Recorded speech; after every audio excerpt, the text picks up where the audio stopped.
Okay, so welcome to another fabulous episode of My Orgasmic Life. And I have one of my new favorite people. She's back. She's back. She's our resident porn expert. And we're going to have a juicy conversation about how is porn in society and our social sexual norms all linked together. So it's going to be a juicy conversation. And I really recommend you staying tuned, even if you're like uncomfortable with the concept of porn. I think it's it'll be a very beautiful conversation to figuring out there's some things that you do probably on a daily basis or believe around sex and sexuality that you had no idea that it actually came from the porn industry. So I really want you to lean in with us today, okay? Don't run away. And of course, you can do it. And of course, as always, you know, you do what you need to do for yourself to take care of yourself, as always. And do some Kegels and some deep breathing if you get triggered, okay? And don't forget, you can always reach out to me afterwards so we can figure out why whatever we were talking about upset you so very much. Okay. I'll try not to be upsetting. but you're right. Porn can be a very upsetting issue for a lot of people. Yeah. That's just me doing my due diligence about content warnings. Everybody knows what they're getting themselves into. All right. Especially since I look so cute. So you have no idea what's going to happen right now. Like, oh, look at Gaia. She's so cute. What is she going to talk about? I'm going to talk about porn. All right. So introduce yourself. Hey everyone, I'm Lynsey G. I think that I wear many hats, but I am mostly called a porn critic, which is to say that I have written about pornography, primarily the pornography industry, for the past, I don't even know, 12 years, somewhere between 10 and 15 years, I think. As an interviewer of people in the porn industry, as a reviewer, as sort of a general journalist type who interviews folks and writes articles, and as a columnist. So I've watched a ton of porn, both professionally and in my private life. And I've written our last show, which if you have not listened to or watched, is definitely recommend, because she talks about what kind of porn she watched, just like I shared my own personal consumption of porn. So go check that out. Yeah, all right. That was a fun conversation. It was a good conversation. Yeah. So I'm just here as someone who knows a lot about porn. I actually wrote a book about porn. Like, I wrote the book on porn. I can actually say that, and that makes me more or less, I wouldn't call myself the expert on porn. There are lots of people who know way more than I do, especially people who actually work more actively in the porn industry, whereas I kind of flit around on the periphery, interviewing people and paying attention. But I certainly know a lot more than your average bear about porn. So. Yes, and you have been dubbed as My Orgasmic Life's porn expert. Yes. Thank you.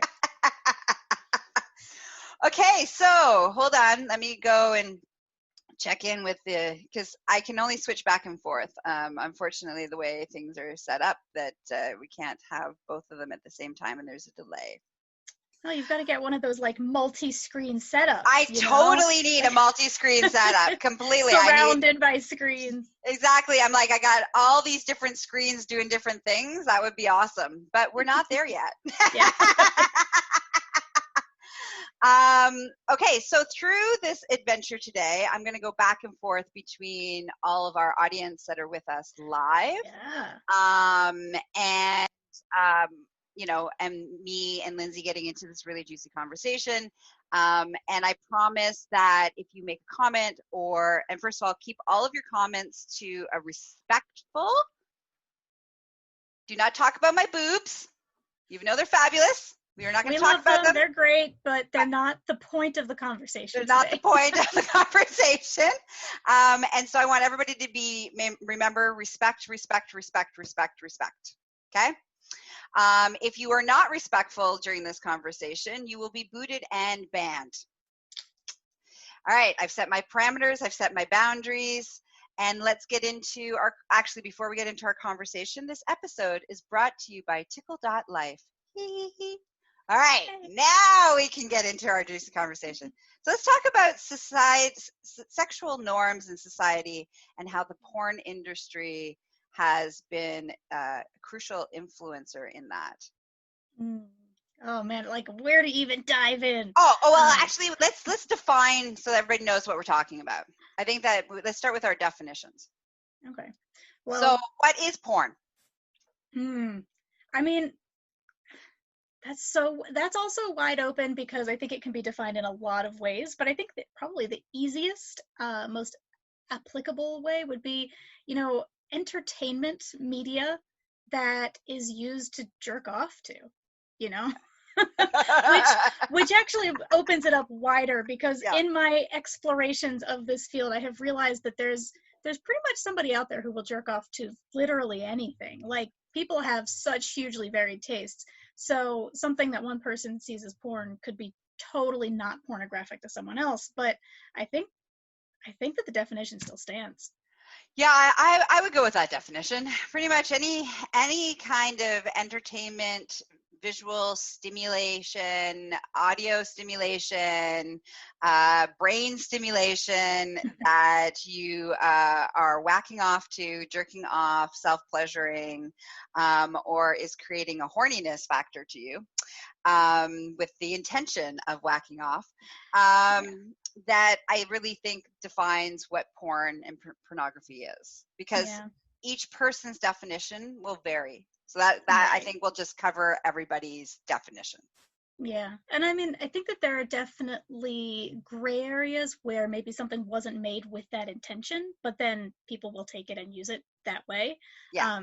So that would sort of open up the discussion to a much wider range, which we're maybe not necessarily going for today. So I think probably for this conversation, what we'll focus on is entertainment media that was made with the purpose of hoping that somebody will jerk off to it.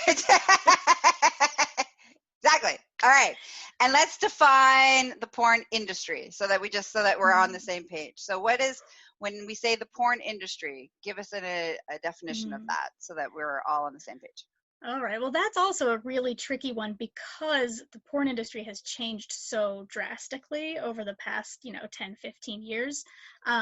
But I think probably for the purposes of our conversation, what we should focus mostly on is sort of the mainstream-ish, or at least mass-produced porn industry that exists in America, which is primarily coming out of California and Las Vegas, particularly in Nevada and Florida these days. If we'd been talking 10 years ago, it would have been almost exclusively coming out of California. And then today there is so much porn being made by amateur producers around the world that I feel like we have to include that, but it makes defining it much more difficult as to what the porn industry is. Yes, so let's keep it in realms of North America, the porn industry in North America, because I'm in Canada. We have porn we have porn up here too. Quite a lot of it, in fact. Yeah. One of the biggest porn company in the world is based in Canada. Yeah, so let's encompass all of North America. Yes, let's do. Okay, all right. So all right. So now we have our definitions. What would you say? Okay, actually, this is a curious before we get into history. What would you say is like the history of porn? The very beginning. Well, again, definitions are important here, but if we're talking about visual, like video porn, more or less, video or I would say film. Pictures. Let's go with pictures. Okay. Well, if we're going back pictures, we're going back centuries and centuries and centuries. Yeah, thousands and thousands of years. There are pornographic cave etchings, I believe. They might be paintings. I'm mixing up all of my details in my mind, but I know that there are pornographic cave images in, I believe, China, from, I want to say, somewhere in the neighborhood of like 16,000 years, might be longer than that. I should have done my research. I should have refreshed myself. But it's there's like an orgy scene where that Mm-hmm. shows heterosexual, homosexual, and bisexual encounters between people and sometimes animals. Yeah. So people getting real freaky is very old, and liking to make images of it is very old as well. And there's these goddess figurine statuettes that have been found in caves, all over the place.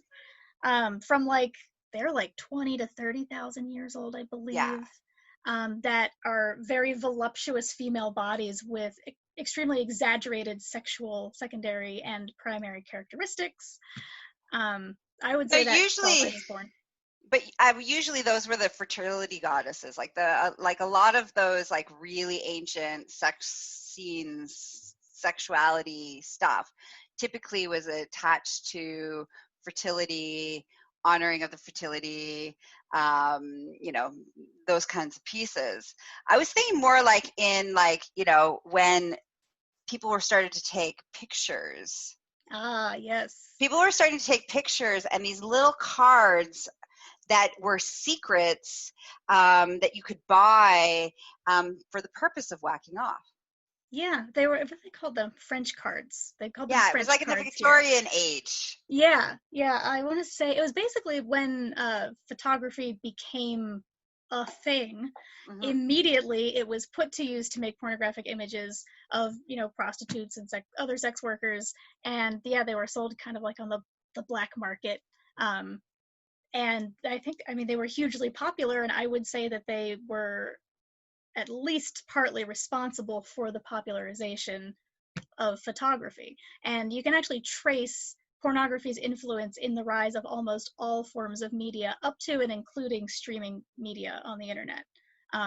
You know, once something is developed, sometimes by the porn industry, sometimes elsewhere, the porn industry picks it up and is like, all right, let's put people fucking on this and let's make it a thing. And it works. It does.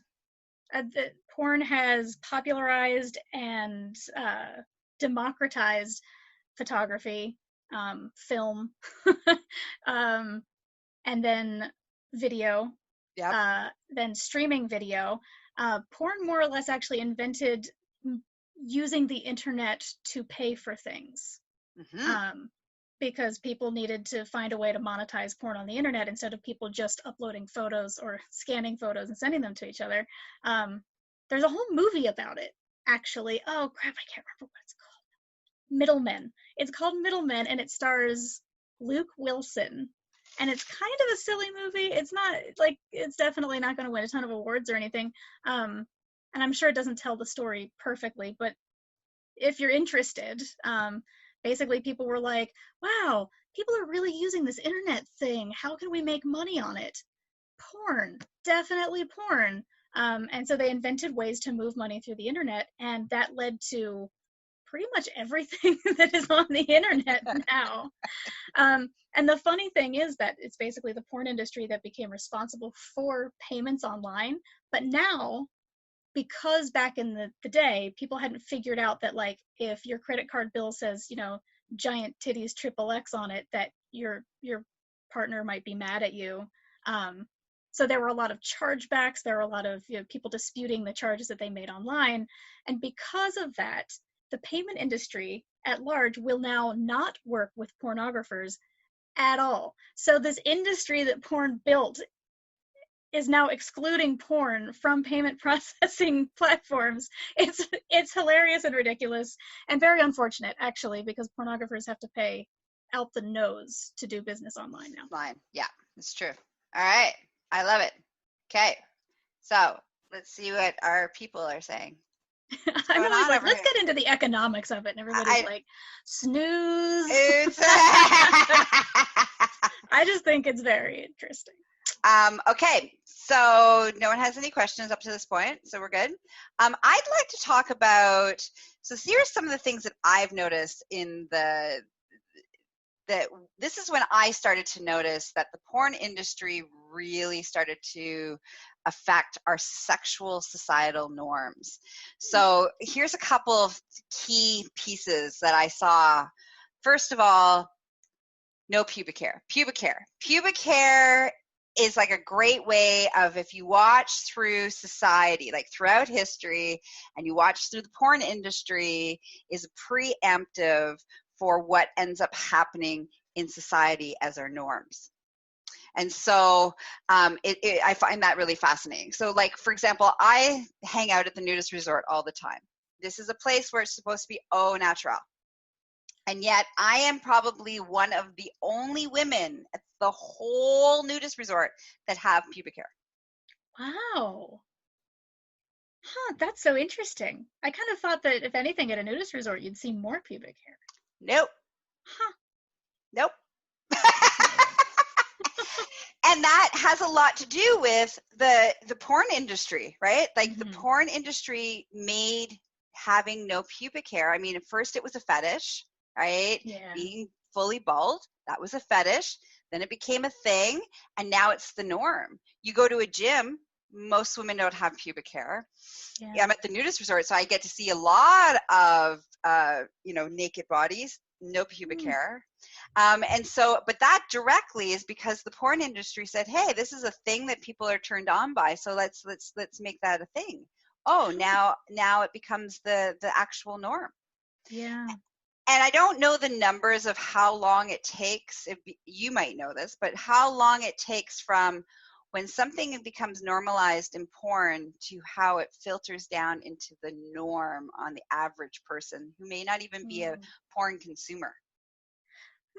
Yeah, that's an interesting question, because I would venture to say that timeline has probably sped up quite a bit recently. You know, like back in like the 80s when real like kind of mainstream porn got more popular because they had VHS. Yes.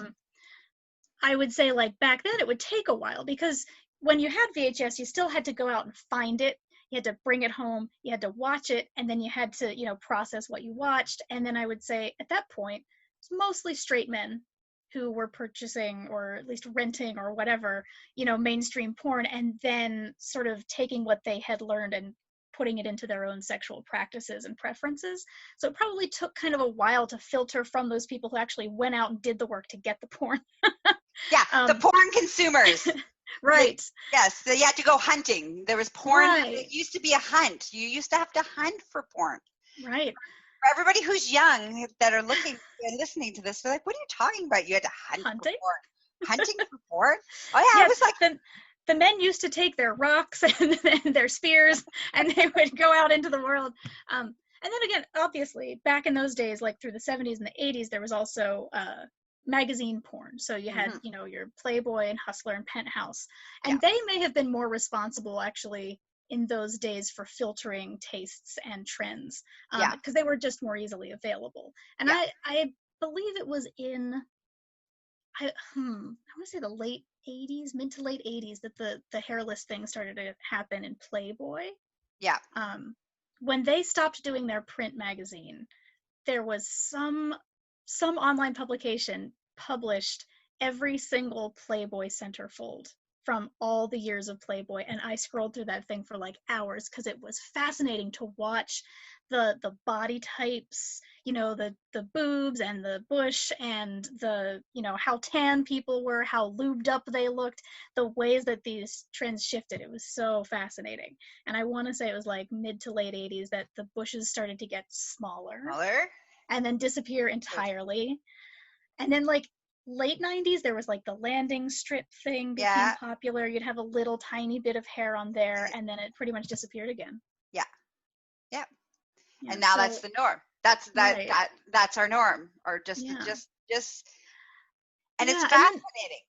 There was a moment in, it was around like 2010, 2011, I can't remember, when Sasha Grey was a really big deal in the porn industry for a few years, and she sported a bush for a while. And this is why I say that I think that the time frame for when porn does it to when people in the mainstream do it has sped up, because at that point there was enough media online paying enough attention to Sasha Grey and what she was doing that the minute she showed up in a porno with a bush, there were headlines about it. And at that point, it was still, there wasn't a whole lot of media that was covering porn seriously, but it was enough that people were like, whoa, bushes in porn, it's going to be a thing, pubic hair is coming back. And there was a moment of maybe 6 months or so where it did come back, and then it went back to, you know, the actual norm, which has become the porn norm, which is no hair. Although in certain corners of the internet, you're seeing more body hair generally, like more, you know, women with leg hair and pit hair, but I would still say that like a full bush is still very rare. And I would argue that that might be at least partly because of lighting and camera angles, because you want to be able to see what's going on. And obviously, as we all know, penetration of objects or phalluses or whatever is very important in most mainstream porn. And so when there's less going on in the area, it's easier to see that happening, to get the lights and the camera in there so that you can get the close-up. And I bet that that's a very strong factor in why it became normalized in porn, not to have any body hair down there. It's fascinating. I love it. I love it. Another one is, let's talk about anal, because I found anal is another one of those that went from it being like taboo, fetishized, to like the average person is, you know, because the average person is calling me and asking me how to have anal sex, and so the transition between how that was like that was like kinky and wild and crazy to and again, I'm talking about from a heterosexual normality piece, right? Heteronormative space, but in that place, how that's changed from that to the normalization of that anal is like a thing, just like a normal thing. It's like, yeah, like if you're just a generally sexually active person at this point, it's like not, I wouldn't say that it's expected in all circles that everybody has anal sex, but it's certainly not abnormal anymore. And I think that like that's kind of beautiful, I believe, you know, because porn plays a very real role as sex education for a lot of people, and that's both a wonderful thing and a terrible thing. But it has really, you know, the sort of the democratization of porn being freely available on the internet. Again, wonderful and terrible at the same time. Because like having body hair is normal. Most people have body hair, and this idea that it's not supposed to be there and that you have to go to all these lengths to get rid of it to be normal is very bizarre, because it's not normal not to have body hair. You know, if you're just talking about the way that our bodies work, like, yeah, it's supposed to be hairy there, and it's fine if it's hairy. You're normal if you have hair there. Like, but in the same way, like, porn has introduced us all to so many different ways of giving and receiving pleasure. And although porn gets a lot of flack for not showing like authentic female pleasure enough, it has introduced millions of women the world over to the fact that anal sex can be pleasurable.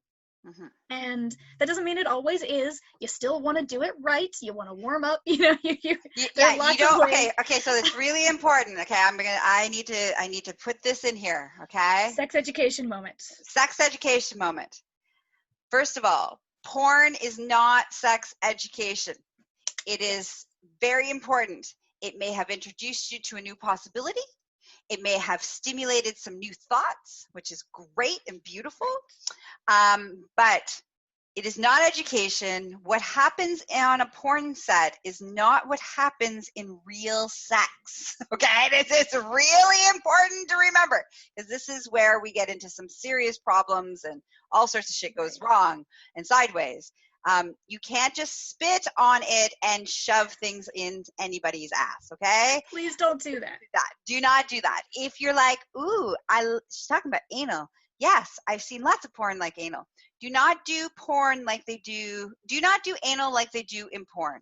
If you want to learn how to do anal, I have a whole episode on anal. Go listen to that podcast, okay? Everybody's like, all right, peace. Stay.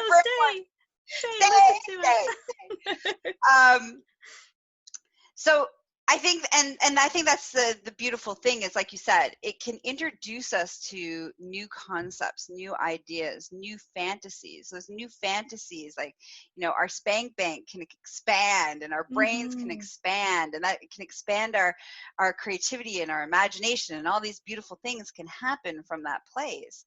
As long as we always look at it as this is entertainment and this is an opening of possibilities, but this is not a manual or a guide.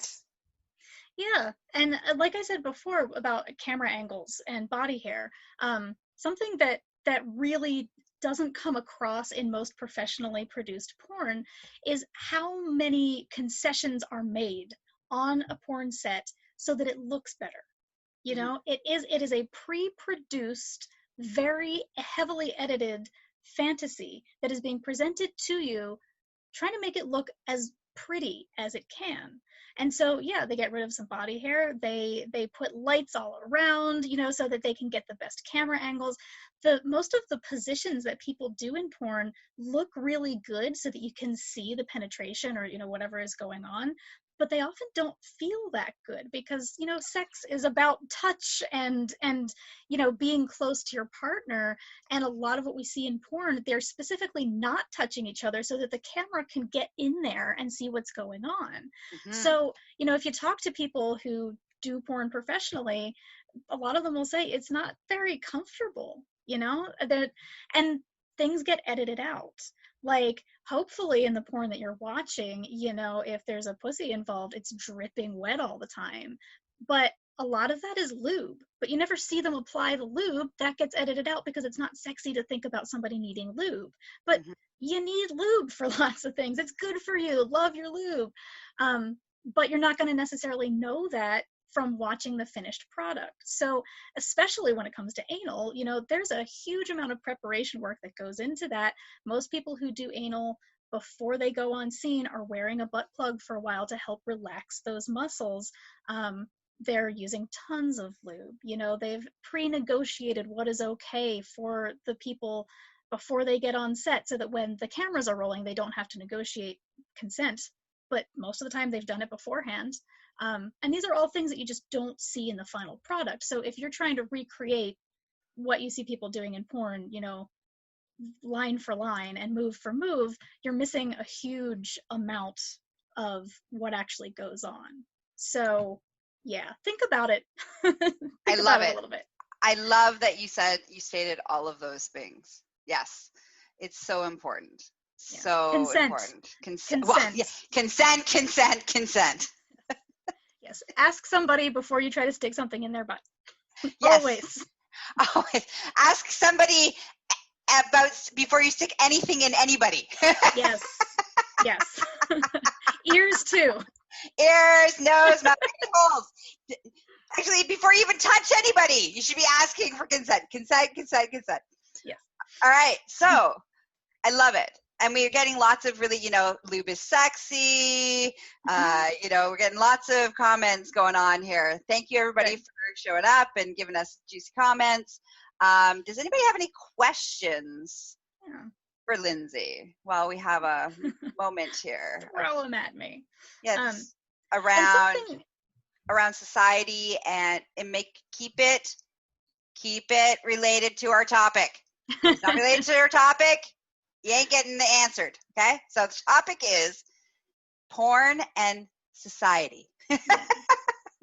And it's such an interesting topic. Like, almost any time that anything new happens in the porn world, there's always alarmist headlines about how this is going to affect people, how this is going to affect the youth particularly. And I think that's a really important part of the puzzle. Porn is made, like I said, as a pre-produced product, and the intention of that product is not to teach anyone how to do anything unless it's specifically made as educational porn, which does exist and is awesome. You can find it. But it's made with the purpose of entertaining adults who are going to pay to watch it. That's what pornographers want. So a lot of the time, yes, young people may seek out porn and treat it as sex education, which is dangerous in a number of ways, like we just said, but they are not the intended audience. You know, people are not trying to make a product and put it out into the world so that somebody can pirate it and download it for free and never pay them for it. That's not what they want. So when the porn industry gets maligned for teaching kids the wrong thing about sex or teaching adults the wrong thing about sex, I get upset because that's not what they're trying to do. That's, you know, most pornographers didn't go into making porn because they wanted to educate the world about sexuality. They did it because they wanted to make money on their art. So if and the art of people fucking, which has always been art, you know, or can always be art, I would argue. It's, you know, an almost universal interest, and obviously it can be beautiful, so make art of it, and if you're making art, you deserve to get paid. Yeah. And so, you know, then we get into the difficulties around the fact that so much porn is free, and what to do about that as an ethical consumer, but I don't know if we want to go down that road. Yeah, we're not going to have a conversation about that. Okay. Okay, so what are some of the other trends that you've noticed? You know, so I brought up pubic hair and anal. What do you got? What are some of the other trends that you've seen as becoming normalized? One that bothered me enormously when it first was getting normalized, I'd say back around like 2010-ish, probably a little earlier than that, was the really sloppy gagging blowjob. Like super deep throat, like spit everywhere, like making terrible noises blowjob. I love that, yes. I love that, but yes. I was so confused because when I was watching, I was like, I do not like these noises that she is making. I do not like this gagging. I don't like all this, like, it looks unsexy to me. And it sounds unsexy. And I remember, this is back when I was reviewing primarily, kind of before I got into like all of the other critic stuff. And one of the scenes that I had to watch in a movie was this performer who like specialized in that. So there was like snot and spit and strings and bubbles coming out of her mouth, and she was making these sounds. And I think in my review I wrote something about like a vacuum cleaner in a bathtub full of snot was the sound that she was making, and I was just so completely turned off by it. Like, it was not my thing.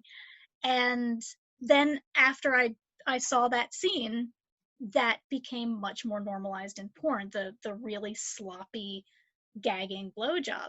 And it took me a while to just kind of get okay with it, because I actually interviewed people in the porn industry who gave those kinds of blowjobs on camera, and they were like, yeah, it's super fun. Like, I love doing that. And I was like, don't you feel demeaned by it though? Like, just getting like your face fucked like that, doesn't that feel demoralizing? And they were like, no, it's hot. And like, that was not in my natural makeup to think that was hot, apparently. You know, obviously my body was like, nope, nope, nope, nope, nope, nope.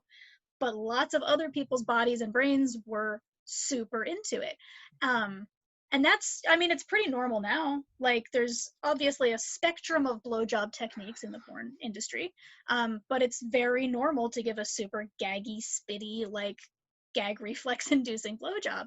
And I totally watched that happen, like that rise to prominence in the porn industry and kind of level out. And I'd say that it's probably pretty normal in many people's bedrooms now as well. Or wherever else you're giving blowjobs. Or wherever else you're giving blowjobs. I don't judge.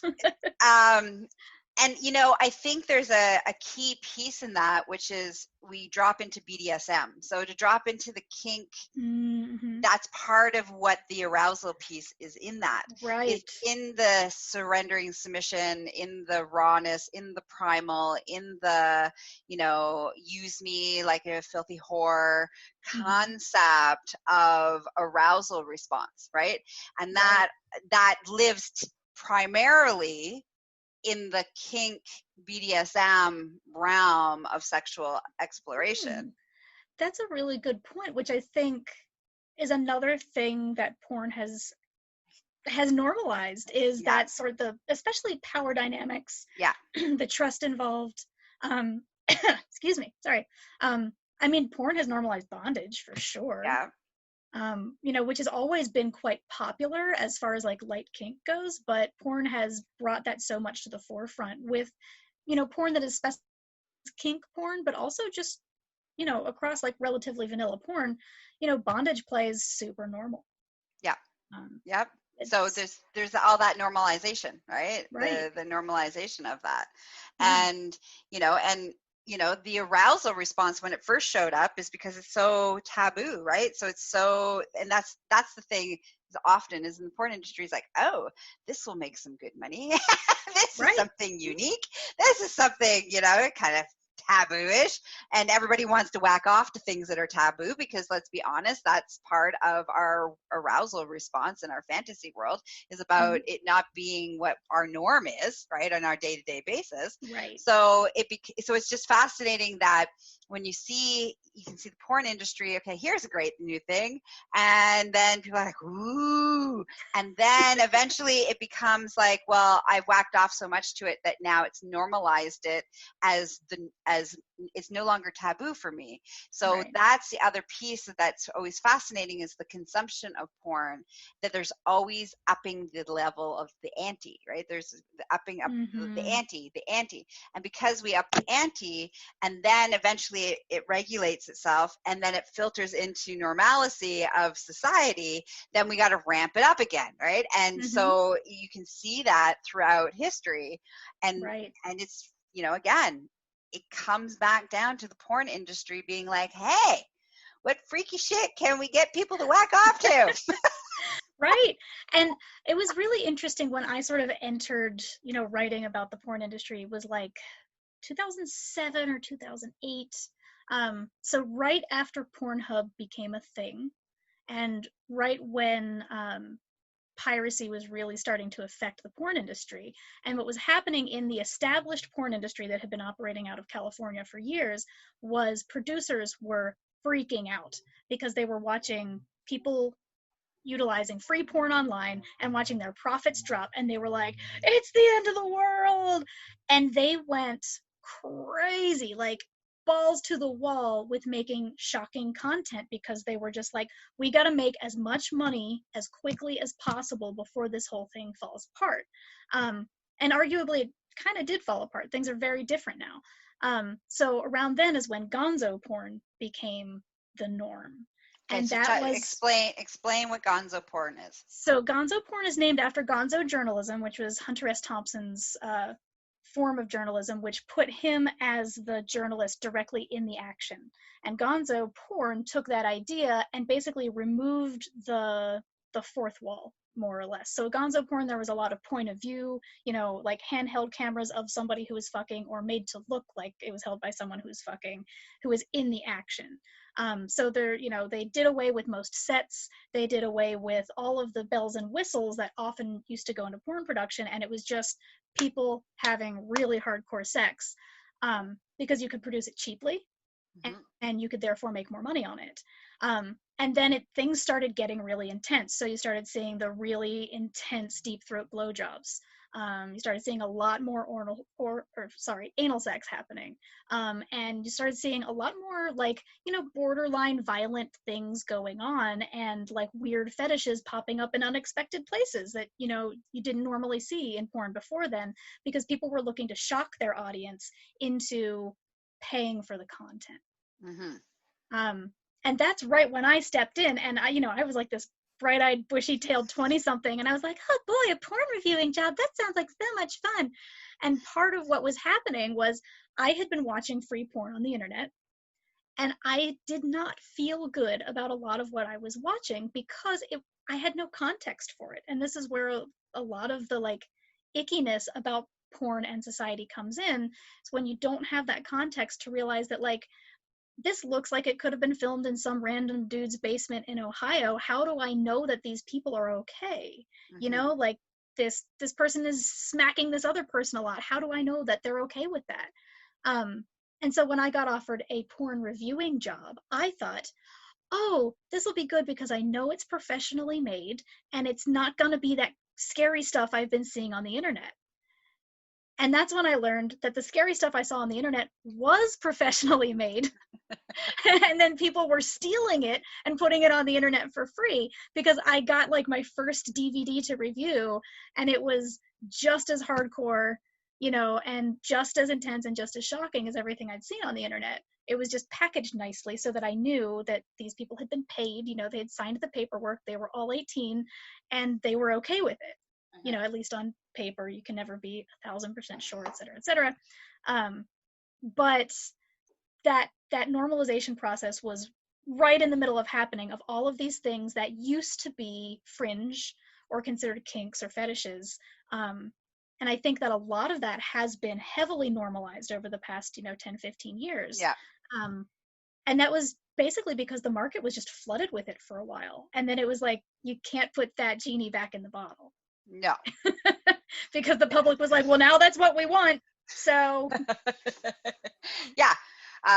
Having the normal sort of, okay, we have two girls, and then we have, the sequence of we have two girls, we have one boy, intercourse, maybe we might have some anal sex, and then there's like a group scene of all the people who've actually participated in the porn up to this point.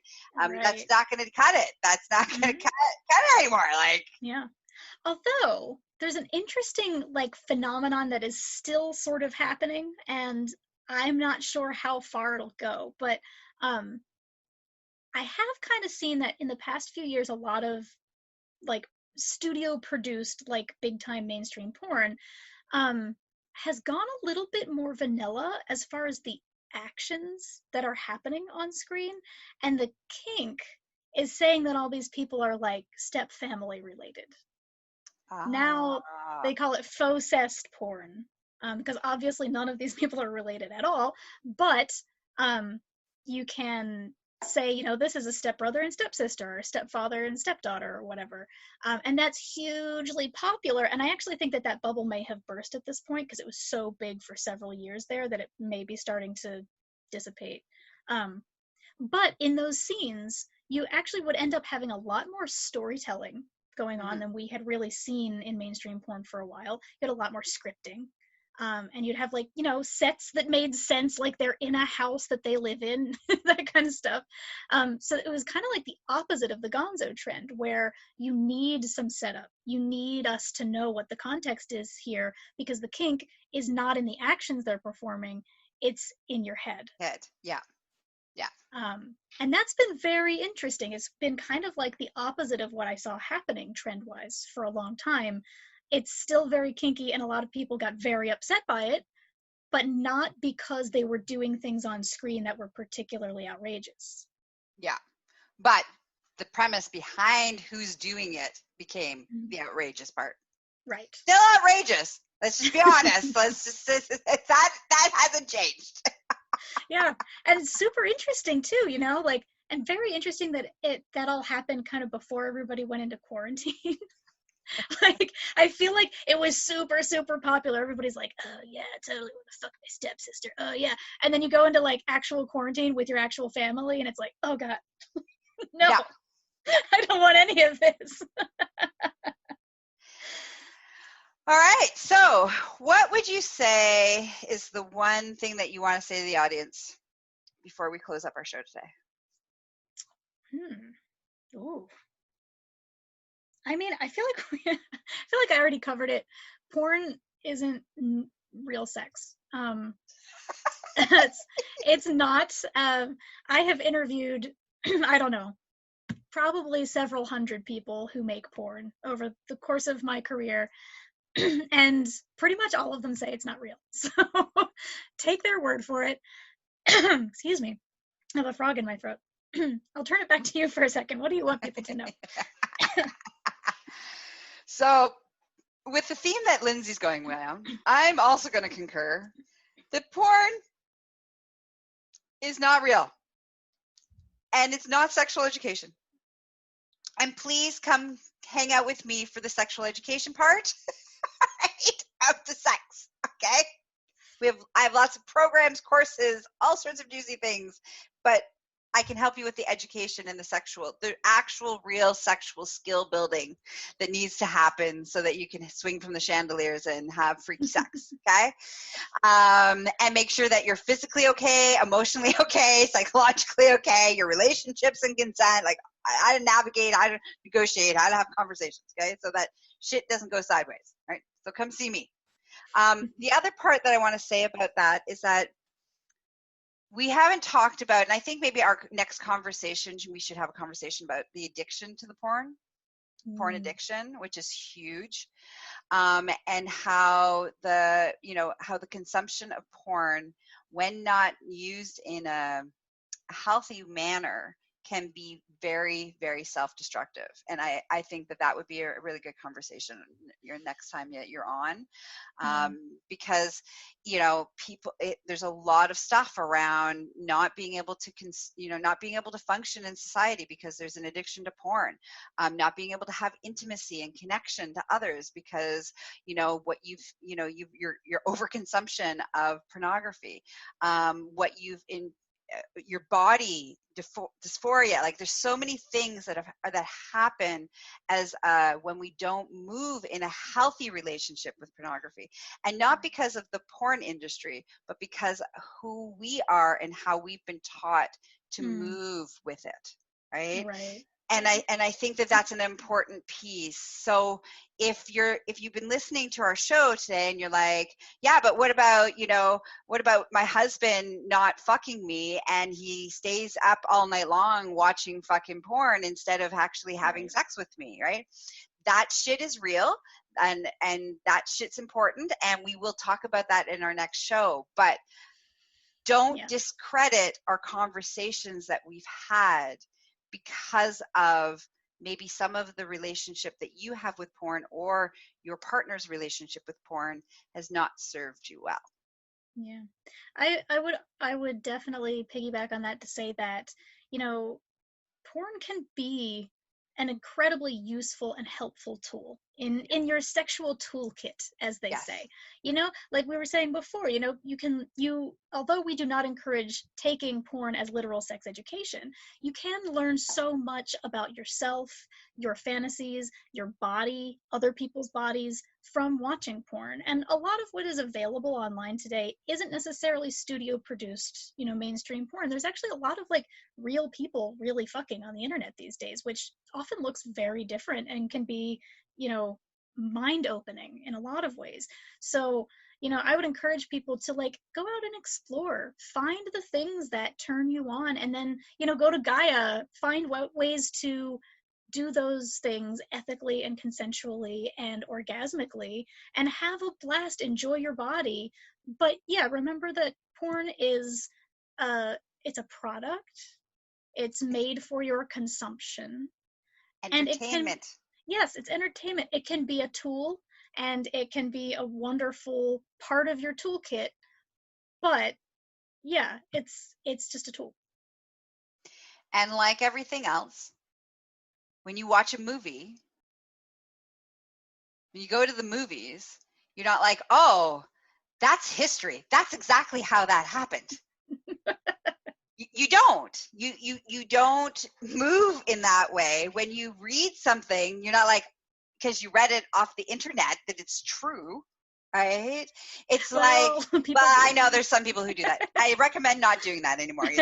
That there's this piece around pornography is there for entertainment purposes, and in itself, there's nothing wrong with it. And it can be very helpful. It can be great for sexual stimulation. It can be added to your repertoire. It can help with your building of your spank bank. There's so many good things that can happen. But as long as you move in a healthy way with it, right? Yeah. And just like everything, too much of anything is never good. Right. And I think that's an important thing. Whether we're talking about work, we're talking about sex, we're talking about food, we're talking alcohol, we're talking about anything, right? Porn falls into that category. But they should do like they do on alcohol, like enjoy responsibly at the bottom. Yeah, exactly. Right. So, all right. How can people spend more time with you? Because I know you have a whole bunch of projects on the go that are not porn related. Yeah. The easiest thing is to find me on my website, which is lynseyg.com, and it is spelled funny, so I'm going to spell it out for you. It's LYNSEYG.com. That's where all of my stuff lives. So new blogs about once a week. I don't always manage once a week, but about once a week. You can find all of my social media. You can find links to my publishing company where I publish comics, Oneshi Press. We have a new project on Kickstarter right now. It is not porn related, but it is delightful, and I think you'll like it. So yeah, visit my website and you can learn about all the stuff that I do. Beautiful. Thank you. Thank you. Thank you. I love that you are back on the show. Me too. This is fun. You know, well, and it's kind of nice because we can kind of continue. What I'm finding enjoyable is that we get to continue our relationship of us getting to know each other, us getting to engage in you know, all different aspects of porn, and it's like a continuation. It's like we're on this adventure together. Yeah, and there's nothing that I love more than having like an ongoing conversation with someone else who is interested in healthy sexuality. Like that is just my favorite thing. So right. So yeah, so we'll have Lynsey back in a couple months. And we'll talk about what happens when we don't consume porn in a healthy way and the byproducts of that. Yeah, let's do it. All right. So I love you, audience. Oh, wait, before I do that, before we say goodbye, let's just double check. Does anybody have any questions or comments? Yeah. And start making notes for next time so that you can ask questions that time too.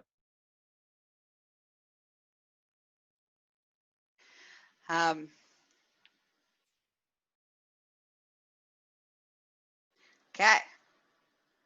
I love it. So here's one statement that I really enjoyed that I wanted to share. The decline of faux incest porn viewing in quarantine. Ha ha ha. I wonder what the next trend will be. Thanks for the great conversation, you two. Thanks, Stacy. Thank you. Yeah. There's been lots of you know, great show. They loved it. Lots of people love what we talked about. So yes. Yay. And if anyone has bets on what the next trend will be, let us know. Oh yes, that'll be good. That'll be good. You know, and the funny part is that I haven't been consuming much porn lately at all. Like, you know, I have such a rampant imagination of my own, like, spank bank form. I haven't watched any porn most recently, and that's usually, awesome. You know, so I'm relying on you, Lynsey, in what the next trend will be, because I'm not watching reading. I'm going to have to watch more porn. You're gonna have to watch more porn. Terrible fate. All right. Yeah, audience, I love you. Thanks for being with us. Again, yes, if you have any bets on what you think the latest trend will be, you know, reach out. That'll be fascinating. We can all go on this porn consumption together. I also want to remind everybody to follow me on all the social media platforms. Hello. Gaia Morrissette and Empress Gaia for all your BDSM needs. You can visit me at empressgaia.com for all of your sexual wellness needs and education and all of those things. Visit me at succulentliving.com. Don't forget, my Orgasmic Life podcast can be on it's on all of your platforms: Spotify, Apple, Google, everywhere. I'm everywhere, including my own app. So you if you don't even want to go on the platforms, you can just push a button and all you get to listen to is me all the time. So how awesome is that? And you can find that on Google Play Store. And don't forget, and I need to ask, this show's not free. We're talking about consumption, right? Running the show costs money. So please support your artist, me, by joining my Patreon account. All right, the link is in there. Please support. That's how you consume responsibly. Wink, wink. Nudge, nudge. All right. So, all right. Till next time. I love you all. Mwah. Bye, everybody. Bye.